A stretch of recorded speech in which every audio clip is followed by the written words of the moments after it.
नमस्कार दोस्तों, आज हम आपको एक अद्भुत यात्रा पर ले चलेंगे। आज हम बात करेंगे असम में चाय की खेती के बारे में, जो न केवल भारत में बल्कि पूरी दुनिया में मशहूर है। और इसके साथ ही हम जानेंगे कि इस बिजनेस में कैसे कदम रखा जा सकता है और इसे सफल कैसे बनाया जा सकता है। असम, जिसे अक्सर चाय का स्वर्ग कहा जाता है, भारत का सबसे बड़ा चाय उत्पादक राज्य है। यहाँ की जलवायु और मिट्टी चाय की खेती के लिए एकदम सही है। असम की चाय की खुशबू और स्वाद का कोई जवाब नहीं। असम की उपजाऊ मिट्टी और अनुकूल जलवायु इसे चाय की खेती के लिए आदर्श बनाते हैं। यहाँ की चाय की पत्तियां अपने अनोखे स्वाद और खुशबू के लिए जानी जाती है। यही कारण है कि दुनिया भर में मशहूर असम की चाय की खुशबू और स्वाद का कोई जवाब नहीं। असम की चाय का हर घूंट आपको एक नई ताजगी का एहसास कराता है। अगर आप खेती में रुचि रखते हैं और बिजनेस शुरू करने के बारे में सोच रहे हैं, तो चाय की खेती आपके लिए एक शानदार विकल्प हो सकती है। यह न सिर्फ आपको अच्छी कमाई करा सकती है, बल्कि आपको प्रकृति के करीब भी लाएगी। चाय की खेती में निवेश करना एक लाभदायक और संतोषजनक अनुभव हो सकता है। यह न सिर्फ आपको अच्छी कमाई करा सकती है, बल्कि आपको प्रकृति के करीब भी लाएगी। चाय की खेती में निवेश करना एक लाभदायक और संतोषजनक अनुभव हो सकता है। चाय की खेती आपको न केवल आर्थिक रूप से सशक्त बनाएगी, बल्कि आपको प्रकृति के साथ एक गहरा संबंध भी स्थापित करने का मौका देगी। आइए, इस गाइड में हम कदम दर कदम जानेंगे कि असम में चाय की खेती और प्रोसेसिंग कैसे शुरू करें। हम आपको बताएंगे कि किस प्रकार से आप इस क्षेत्र में सफल हो सकते हैं और अपने बिजनेस को ऊंचाइयों तक ले जा सकते हैं। असम की जलवायु और मिट्टी चाय की खेती के लिए वरदान है। यहाँ की नम और गर्म जलवायु, भरपूर बारिश और ढलान वाली जमीन चाय के पौधों के लिए आदर्श वातावरण प्रदान करते हैं। इसके अलावा अंतरराष्ट्रीय बाजार में असम की चाय की भारी मांग है। दुनिया भर के लोग यहाँ की चाय के स्वाद और खुशबू के दीवाने हैं। चाय की खेती से रोजगार के अवसर भी बढ़ाते हैं। इससे स्थानीय लोगों को काम मिलता है और क्षेत्र का आर्थिक विकास होता है। चाय की खेती शुरू करने के लिए सबसे पहले आपको जमीन की आवश्यकता होगी। यह जमीन उपजाऊ होनी चाहिए और अच्छी जल निकासी वाली होनी चाहिए। चाय की खेती के लिए सही जमीन का चुनाव बहुत महत्वपूर्ण है। ढलान वाली जमीन, जिसमें पानी न रुके, चाय की खेती के लिए उपयुक्त होती है। ऐसी जमीन पर पानी का ठहराव नहीं होता, जिससे पौधों की जड़ें सड़ने से बचती हैं। अगला कदम है पौधारोपण, जो चाय की खेती का एक महत्वपूर्ण हिस्सा है। चाय के पौधे नर्सरी से लाकर खेतों में लगाए जाते हैं। नर्सरी में पौधों की अच्छी देखभाल की जाती है ताकि वे मजबूत और स्वस्थ बन सकें। पौधों को खेतों में लगाने के बाद उनकी नियमित देखभाल की आवश्यकता होती है। पौधे लगाने का सही समय जून से सितंबर के बीच होता है। इस समय मौसम अनुकूल होता है और पौधों को बढ़ने के लिए पर्याप्त नमी मिलती है। मानसून के दौरान पौधे तेजी से बढ़ते हैं और उनकी जड़ें मजबूत होती हैं। पौधों को नियमित रूप से खाद और पानी देना बहुत जरूरी है।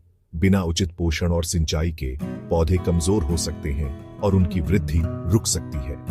इसलिए पौधों को समय समय पर पानी और खाद देना आवश्यक है। गोबर की खाद, वर्मी कंपोस्ट और नीम की खली चाय के पौधों के लिए अच्छी खाद मानी जाती है। ये जैविक खाद पौधों को आवश्यक पोषक तत्व प्रदान करते हैं और मिट्टी की गुणवत्ता को भी सुधारते हैं।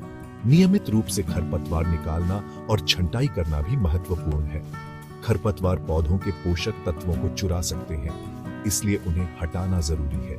छंटाई से पौधों की वृद्धि को नियंत्रित किया जा सकता है और उन्हें स्वस्थ रखा जा सकता है। इससे पौधों को स्वस्थ रहने और अच्छी फसल देने में मदद मिलती है। स्वस्थ पौधे ही अच्छी गुणवत्ता की चाय पत्तियां प्रदान कर सकते हैं, जो बाजार में उच्च मूल्य पर बिकती है। इस प्रकार चाय की खेती में हर कदम महत्वपूर्ण है। सेक्शन 4, चाय तैयार कैसे करें, प्रोसेसिंग की बारीकियां।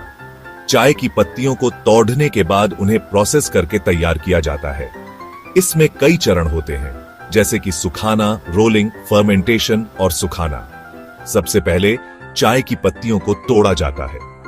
यह प्रक्रिया बहुत ही सावधानी से की जाती है ताकि पत्तियों को नुकसान न पहुंचे।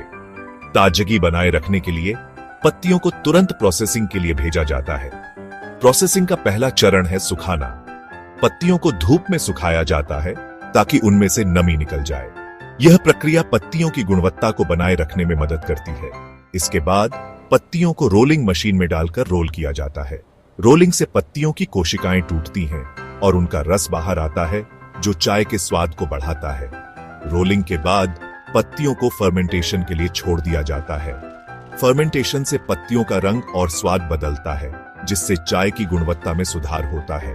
फर्मेंटेशन के बाद पत्तियों को फिर से सुखाया जाता है। यह अंतिम सुखाने की प्रक्रिया पत्तियों को स्थिरता और लंबी उम्र देती है। सुखाने के बाद पत्तियों को अलग अलग ग्रेड में छांटा जाता है। यह छंटाई प्रक्रिया पत्तियों की गुणवत्ता और उनके उपयोग के अनुसार की जाती है। अंत में चाय की पत्तियों को पैक किया जाता है। पैकिंग से पहले पत्तियों को अच्छी तरह से जांचा जाता है ताकि वे उच्चतम गुणवत्ता की हों। पैकिंग के बाद चाय की पत्तियां बाजार में भेजी जाती हैं। इस पूरी प्रक्रिया के दौरान गुणवत्ता और स्वच्छता का विशेष ध्यान रखा जाता है। इस प्रकार चाय की पत्तियां आपके कप में पहुंचने से पहले कई चरणों से गुजरती हैं, जो इसे एक अद्वितीय और स्वादिष्ट पेय बनाती हैं। सेक्शन 5, निवेश और मुनाफा गणित समझे। चाय की खेती शुरू करने के लिए आपको कुछ शुरुआती निवेश करना होगा। इसमें जमीन की लागत, पौधे, खाद, कीटनाशक, मजदूरी और प्रोसेसिंग यूनिट की स्थापना शामिल है। निवेश की राशि आपके द्वारा चुने गए क्षेत्र और खेती के तरीके पर निर्भर करेगी। चाय की खेती से आपको अच्छा मुनाफा मिल सकता है। चाय की पत्तियों की कीमत बाजार में उसकी गुणवत्ता के आधार पर तय होती है। सेक्शन 6, चाय बेचें, मुनाफा कमाएं, मार्केटिंग के गुर। चाय बेचने के लिए आप स्थानीय बाजारों, दुकानों और ऑनलाइन प्लेटफॉर्म का सहारा ले सकते हैं। अपने ब्रांड को आकर्षक बनाने और ग्राहकों को लुभाने के लिए अच्छी पैकेजिंग और मार्केटिंग रणनीति अपनाएं। अंतरराष्ट्रीय बाजार में भी चाय बेचने के लिए आप निर्यातकों से संपर्क कर सकते हैं। सेक्शन 7, अंतिम बात, सफलता आपके हाथ। चाय की खेती एक मेहनत और धैर्य का काम है, लेकिन सही योजना और मेहनत से आप इस क्षेत्र में सफलता हासिल कर सकते हैं। अपनी जमीन और जलवायु के हिसाब से उचित किस्मों का चुनाव करें, खेती की उन्नत तकनीकों का इस्तेमाल करें और बाजार की मांग को समझें। याद रखें, सफलता रातों रात नहीं मिलती। धैर्य रखें, मेहनत करते रहें और आपकी चाय की खुशबू दूर दूर तक फैलेगी।